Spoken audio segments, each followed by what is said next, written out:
Welcome to my webinar on Ibiti Project in Brazil, in Minas Gerais, Brazil. This is quite an extensive presentation of what Ibiti Project has to offer in terms of the whole experience, the accommodation options, obviously how to get there and all the facilities, but really when we're looking at Ibiti Project, we're looking at an overall concept. We're looking at an overall project, an incredible community and sustainable ecotourism project that has been going on for the past kind of 30 to 40 years and evolved into something that we like to call a slice of little paradise on earth. If you've been lucky enough to visit it yourself, you'll understand what I mean, and I will really try and convey all of that in this presentation today. And I have a really unique recipe of conservation mixed with sustainability and rural generation, as well as art pieces and inspiration, and of course, immersion in nature. So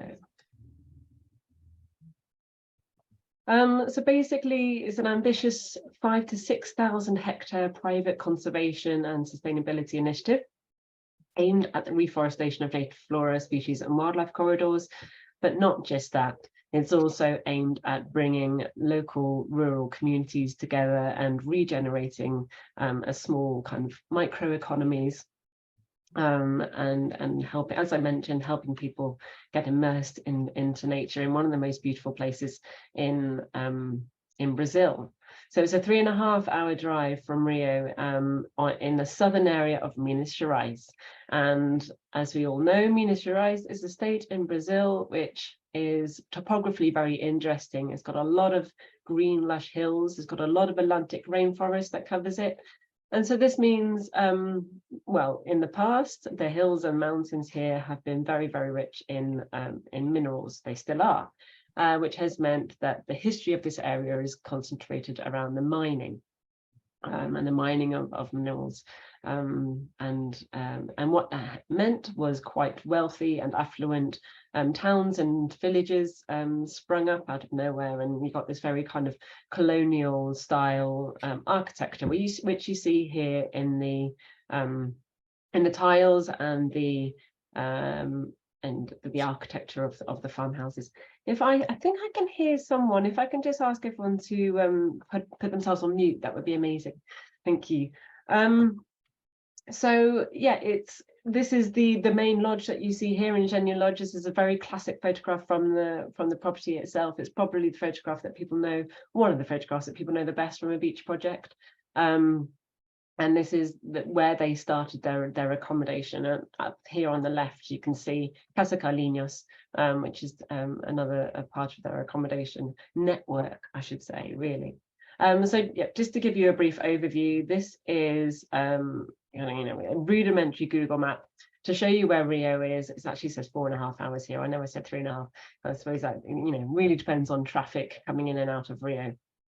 You're going north from there, kind of northwest, past Juiz de Fora here, which also has a small airport, onto Lima Duarte, and then from there it's ragged roads up to Ibiti Project.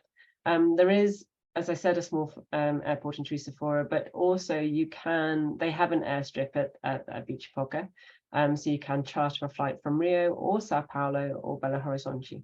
It's a bit further from Belo Horizonte down to Ibiti Project, probably around 5 hours, and they also have a helipad as well. So you might notice that I'm calling it Ibiti Project. This could be a new name to you. You may have known it better as Reserva de Ibiti Project or Comune de Ibiti Project. I've been working with Senderos for almost 5 years now, and within those 5 years it's changed from all those 3 names, but that is because in a sense it is an evolving project. It's an evolving concept, and everybody who works, everybody involved in it is always coming up with these really amazing creative ideas of what they want to see and what they want to bring out of it. This is the kind of landscape you've got in Minas Gerais. As I mentioned, it's very green, very lush, lots of Atlantic rainforest and lots of hills. These 2 maps give you kind of an artistic impression of where it is in relation to the national park, or the, sorry, not national, the state park of Ibiti Project. So that is where it gets its name. And one of the reasons why it doesn't call itself just Ibiti Project, because that is the name of the state park. So you've got that here on the left-hand side, this yellow area here, and all of this green area around here. So here's the state park and all of this area around here. So to the east and north and south, this is all Ibiti Project. This is a 5,000 to 6,000 hectare private land that has been given over to ecotourism, community tourism, sustainable tourism, rewilding, reforestation, conservation and protection, and immersion in wildlife. Again, this is the same kind of map that I showed you, but with the network of roads and trails that you'll find here. As you'll see, most of the activities and trails and roads are taken within the southern area. Up here, which I'll talk to you about later, is where Areal is situated, which is one of their accommodation options. And a lot of the roads are a lot like this. In fact, this is quite a good example of a good road. A lot of them are in and out of forests and bumpy and holy, but that is part of the charm. You know, it takes a long time to get anywhere, but you wouldn't want any of this to be tarmacked. It's very much kind of in nature and through nature, and not wanting to harm it too much. So I'll start with Ingenio Lodge. There's quite a lot to get through. You immediately notice the charm of this old farmhouse architecture when you arrive in Ingenio Lodge, and they mix it very well with this very kind of rustic, kind of laid back, barefoot luxury style. So we've got tiled roofs, stained glass gridded windows, beautiful adobe walls with a mix of colours, all surrounded by outdoor decks and trees and stony pathways. So the original farmhouse itself was actually built here in 1715, but then rebuilt in 2008 using demolition materials. And it's been really beautifully curated with a range of different styles and architectural features and vintage furniture and antique furniture, really interesting artwork, lots of botanical drawings everywhere, a lot of kind of religious kind of artifacts as well. And then some really beautiful decks just to sit out and relax. They also have this very, very lush, beautiful living room where they have this grand piano and the windows open and anyone can just come in and play. Alongside their dining room is a beautiful outdoor eating area with large barbecues. Sometimes they have those with kind of music playing. And they have their own individual kind of collection of locally brewed beers and distilled cachaça. So they have 8 bedrooms in this main house. They have king-size beds or twin beds, incredibly spacious bathrooms, heated floors, standalone bathtubs, stunning views out to the lake and the grasslands beyond. And you also have these kind of beautiful, as I mentioned, stained glass windows, very high ceilings, lovely chandeliers. This is the Grand Reserva room, so this is the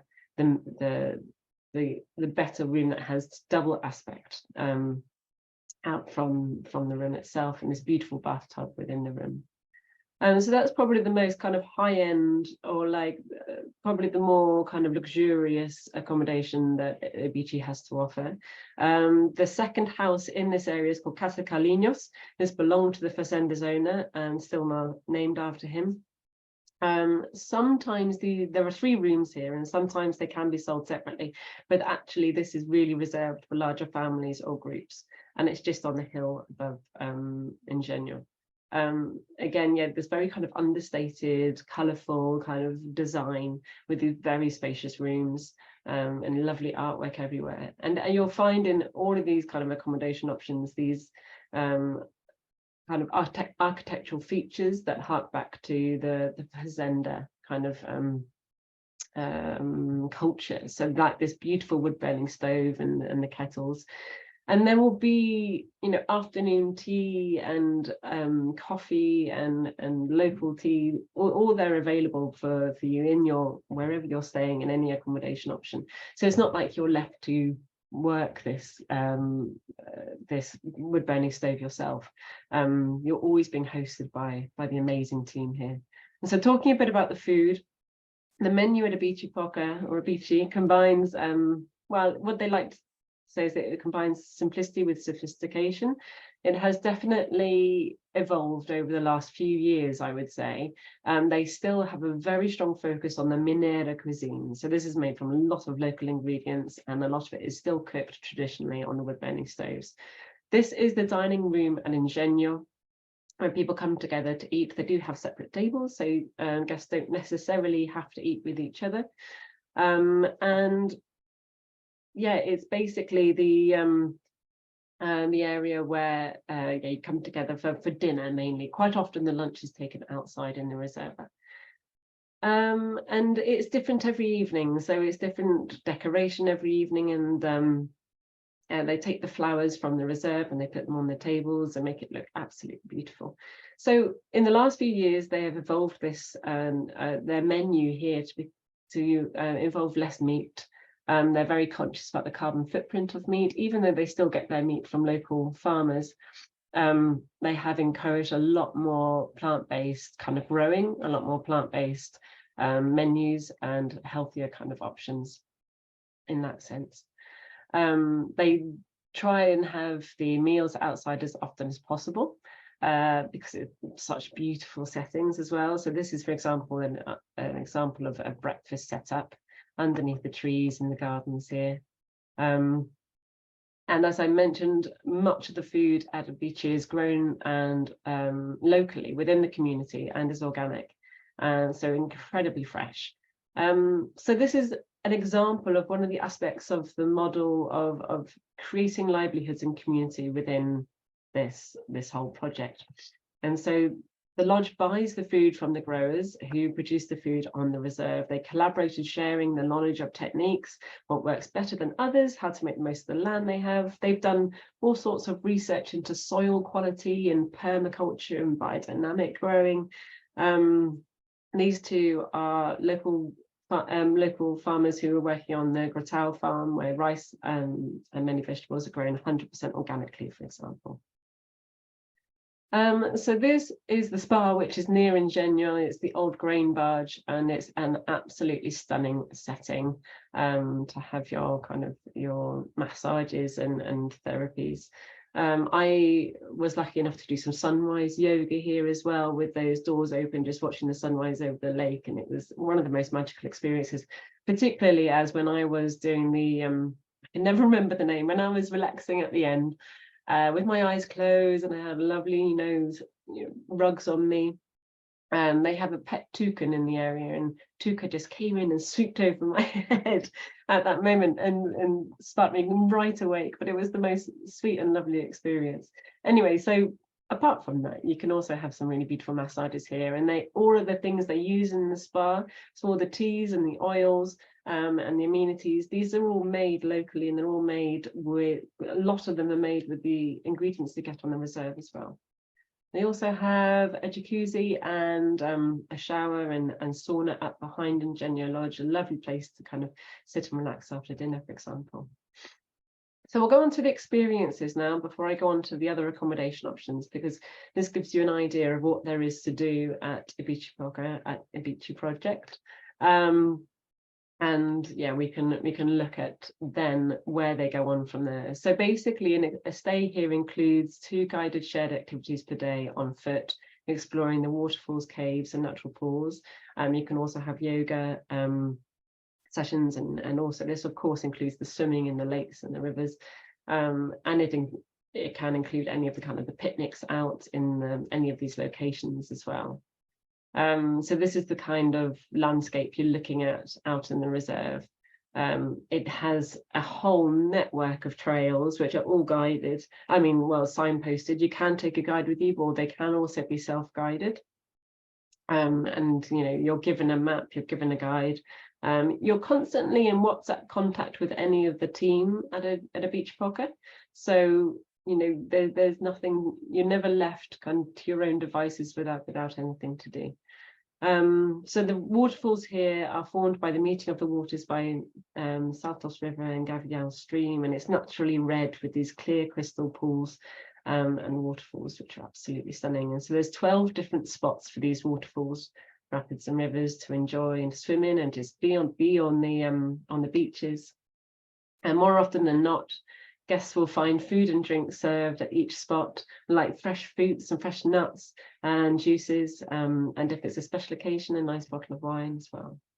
So the menu of excursions and tours they have include going out on 4x4 cars, or Land Rovers like this one, horseback riding, mountain biking, that kind of thing. Now, one of the reasons why these excursions are extra and payable locally is another way of generating income for micro businesses in the reserve. So each of the kind of, especially the horses and the mountain bikes, for example, and the different areas where you can eat, these are all owned by local people, and so the money goes directly to them.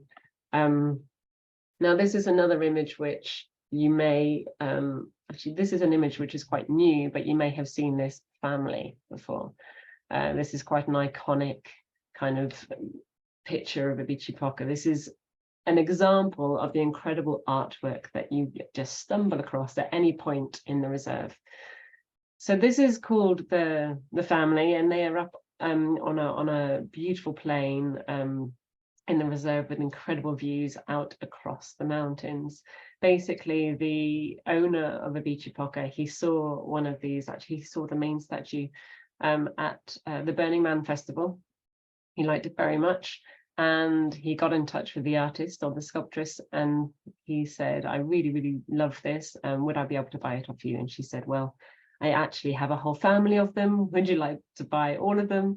And he said, yes, I have the perfect place for them. And so they transported them down from her San Francisco warehouse all the way down to Ibiti Project. And actually, Ibiti Project had this amazing magazine they published a few years ago, and it tells this whole story about how they did this in the wet season and how they had to have quite big trucks come up the really difficult roads in the wet season.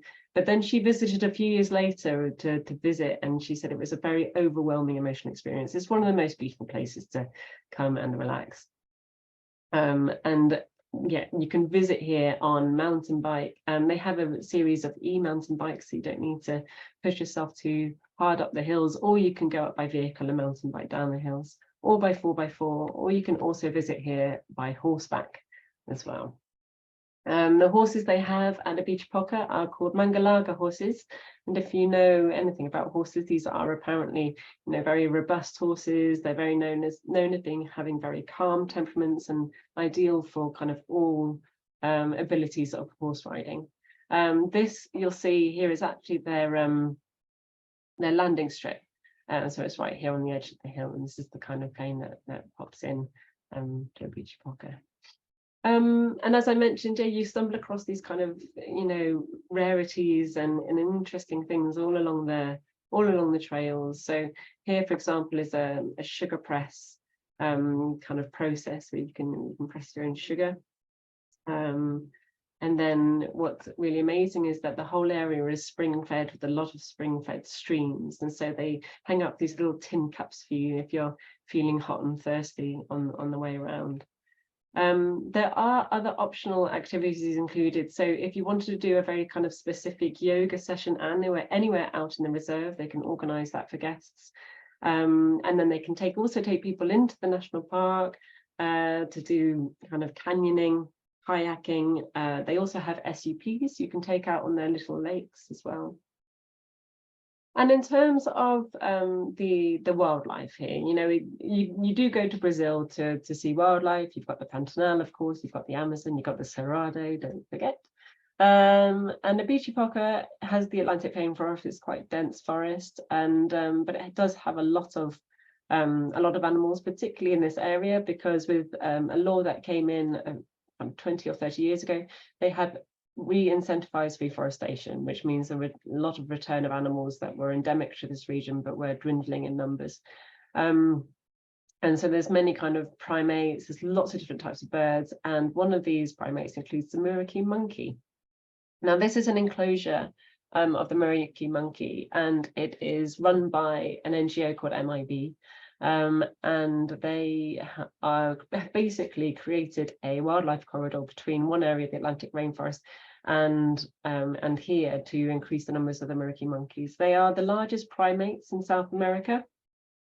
and considered critically endangered. But the project, much like on safari in Pantanal and in Cerrado, they've been very successful so far. So there were fewer than 500 individuals left in the state. But now this is actually one of the first projects for the Meriki monkey, and they are it's been really successful. And this one monkey here that you can see, she's had a few litters already, which is really amazing. And they are stunning animals. They are considered very kind of caring and cooperative, and yeah, it's a lovely thing to go and visit should your guests be interested. But you're seeing quite a lot of bird life around the reserve itself, like around the accommodation. As I mentioned, this is Tuca, the toucan. There's quite a few blue and yellow macaws that you see before you hear quite often.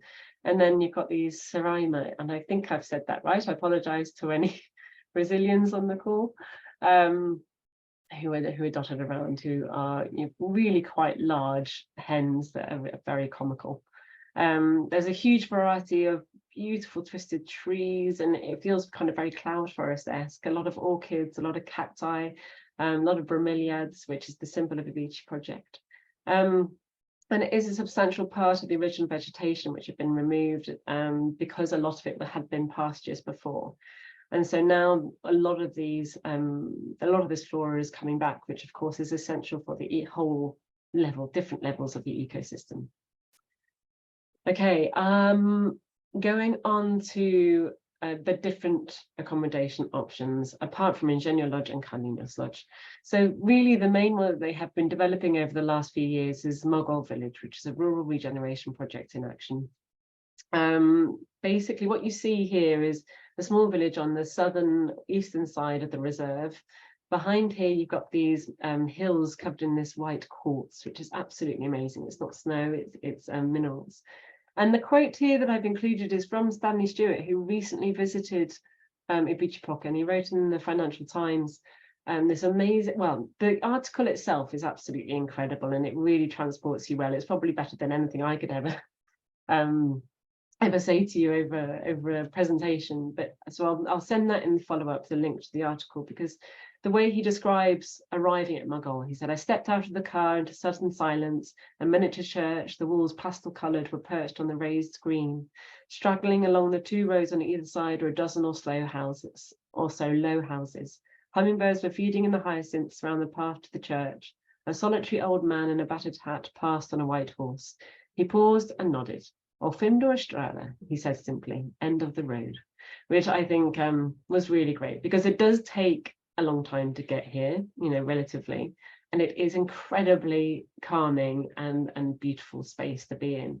And it's not just the infrastructure and the accommodation in a physical sense, it's everything else that is combined with that. It's the people you meet in the community, it's the people who work there, have been working on different projects for many years, that makes it so special. So Mogol is here, as I mentioned, southern eastern corner of the reserve, and this is where Ingenio Lodge is located. This is basically where the entrance is. You can get to Mogol Village from the outside as well. So I'll go on to explain a little bit about Mogol. This is the village itself, and these are the different lofts, or houses, where guests can stay, and this is a restaurant here. They also have their own spa and kind of music area as well, and reception area. So starting off with the smallest, this is Humboldt Loft from the side and from the back. It is a stunning place to stay if you're just one person or a couple. It was rebuilt using traditional wattle and daub techniques. It's very cozy, very comfortable. It's a really delightful space. Amazing uninterrupted views with this lovely queen-size bed and terrace with hammock.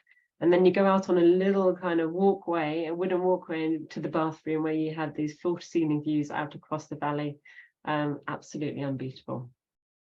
And then Freud Loft is also best for individuals or couples. And this is the only exception to the commune's otherwise quite minimalist style. It's quite, I wouldn't say it's all garish, but it's got a lot of these kind of references to kind of psychoanalysis, really. It's quite interesting. I quite liked it. It's got a really interesting kind of character to it. You know, covered in these incredible antique mirrors, and this amazing bath made out of the polished concrete. You can see here in the top right-hand corner. And so the other options, Wangari Loft is actually a building made up of about 5 bedrooms, but at any given time, you've got people from who are working at the reserve staying in some of those suites, and mainly 2 of them, more or less, will be available for guests. They have a deck and incredible views out to the valley, and it's quite suitable for families as well. Again, with this, you know, stunning bathrooms. They've got these lovely amenities, all of which are all organic. There are constant little touches around the whole of the reserve, which you're always surprised by. Because although you've got this kind of like rusticness to the whole area, really the luxuries do come in every thought and detail. There are quotes painted on the walls. There are, you know, high quality sheets and linens. As you know, a pair of Havaianas, there's bags you can use, reusable water bottles, everything like that. This is a larger house, Guimarães Rosa, which is available for private rental on 2 floors, each with a large queen's size bed and bathroom with shower, underfloor heating, that kind of thing. Yeah, so very spacious rooms and these lovely decks with lovely views and hammocks outside as well. They also have these little kitchenettes, but again, they can be supplied with anything they like, you know, for their breakfast, or as I mentioned, you're very likely having your lunch and dinner out, but if you want to have it in the lofts, then you can also do that. Again, I think this is the same picture. I apologize about that. And then the other loft is called, well, it was called Tiradentes, it's now been renamed as Thomas Sowell. I believe, well, he was kind of an activist in the US. And this is a larger house for private rent with 2 large suites and a balcony and bathtub as well. So when talking about eating out, in inverted commas, they do have a couple of options where guests can go to eat. This is called the Yucca restaurant, which is in Mogol. It's a stunning little place with beautiful views, an open kitchen right there in the dining room, and the chef is there to talk us through what they're cooking. It is completely vegan, and so they only use vegetables and mainly plant-based dishes, and it's fantastic. I mean, when I visited about 4 or 5 years ago now, they were already completely vegetarian, and they made these incredibly intricate dishes full of fresh fruit and vegetables and grains, and we weren't lacking in anything. You know, I'm not vegetarian, but I do default to it sometimes, but it really didn't lack in any kind of flavor or sustenance. I thought it was absolutely amazing. At Yucca restaurant as well, they have a little outdoor area where they have like an amphitheater where they have folklore music, and people from the local area coming to play. And so this is an example of, you know, how Mogol has other things going on. They have a little spa, they have music nights, they have cultural nights, they have areas to do yoga, and this kind of reception area and bar here with a beautiful grand piano. This is a video, but I'm not sure it's going to work. So I was trying to test this earlier and it kept clipping back to the other slide, but it might work. I'll just play it anyway and see what happens. But it's an example really of what the concept of a beach podcast has to offer.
Okay, well, I know that was all in Portuguese, in Brazilian Portuguese, but hope you enjoyed the video all the same, because I think it gives a really good kind of idea. It's difficult to portray a beach pocket with just kind of still slides, I often think, so it's nice to be able to see a video of the whole area and have those beautiful drone shots.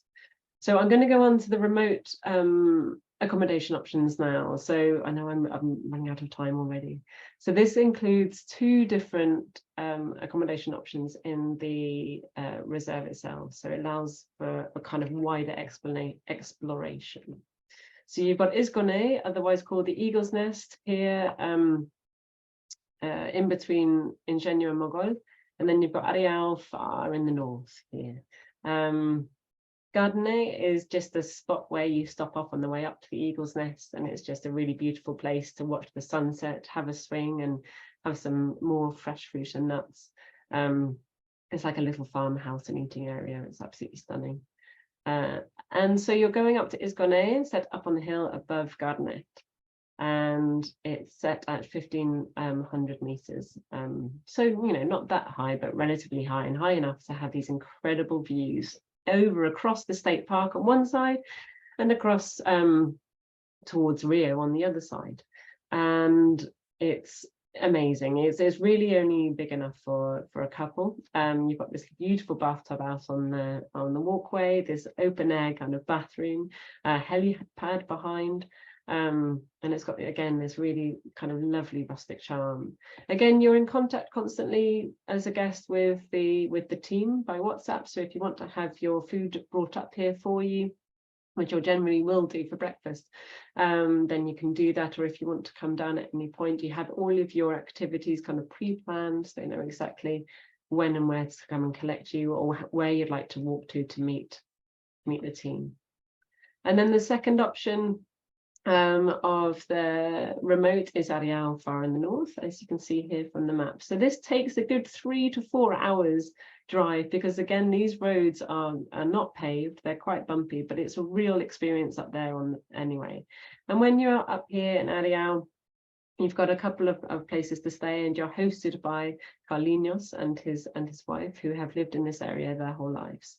It's wonderfully remote with incredible views, amazing sunsets and sunrises, and you're really here to explore places on foot. You can also do some mountain biking in this area. Spinosa is one of the houses where you can stay, which has this beautiful old farmhouse style, and simple, but very comfortable and very serene. And then Epicurio is the other smaller house, and it's also where a lot of the meals are taken as well. I just wanted to include a couple of slides that Simon had in his presentation, I think it was last year, just to give you an idea of what it looks like when you're there as a family. So this is Carlinhos, who hosts people who stay in this area. And this is him with a hat full of Brazil nuts, I think. This is Simon and his family going out on one of the walks. And this is the views you get, and the kind of the food that you're hosted with whilst you're here.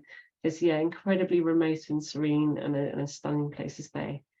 Yeah, thought Simon would enjoy me kind of including that. So that gives you an idea of what the other accommodation options are like in the area. And I just wanted to have a quick kind of time to talk to you about their sustainability, but I think that kind of has been woven through the presentation. I've talked a lot about the infrastructure, but really it kind of, the whole of the ecotourism, sustainable tourism, and kind of projects they have going on are really woven through everything that they do. And I'll be able to send you some more details of that with the follow-up. So they do a lot of, as I mentioned, kind of regeneration of the economy in the area. They do a lot of rewilding projects, reforestation, helping, you know, people. They do a lot of wellness programs, kind of immersion in nature, supporting schools. They have something called the Life School, where a lot of the people who live around the reserve, their kids go there, and they've got kind of a Steiner kind of holistic approach to the education there as well, among many other things. I mean, it's really geared towards community, protecting the local culture, history, and stimulating a more diverse economy, really. Their master plan follows sustainable guidelines to guarantee implementation of various projects. So they've got, I think they follow the Global Sustainability Development Goals, for example. And yeah, they're real kind of, I want to read you what their mission is. Their mission, when they present to everybody, is to enhance the conditions for the flowering of happiness in the region. Their vision is to inspire socio-environmental projects with the intention of being a replicable model, which is really inspiring. And their values are kindness, gratitude, generosity, excellence, and spirituality. So, I mean, there you have it. That's Ibiti Project. I know I kept slipping into Ibiti, but that's, you know, when we refer to that, that's what you'll know. And yeah, it is this wonderful project that has these incredible aspects to it for anybody who wants to come and stay. So when we're talking about a stay here, I would suggest, as you can probably tell, about 3 nights at least. I would call it a wilderness retreat if we're really going to narrow it down to something. Obviously in Brazil, you've got some big hitters. You've got the Iguazu Falls, you've got Rio, you've got the coast, you've got the Amazon, you know, a lot of water, you've got a lot of things to fit in.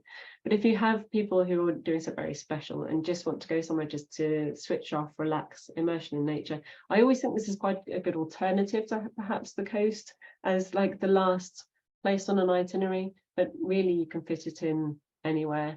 And yeah, no, it fits in well, but it's really about that kind of that relaxation and reconnectedness. Okay, I am going to stop sharing now, or end the slideshow rather, and I'm open to any questions at all. It would be great to hear from any of you. Can't find how to do this now.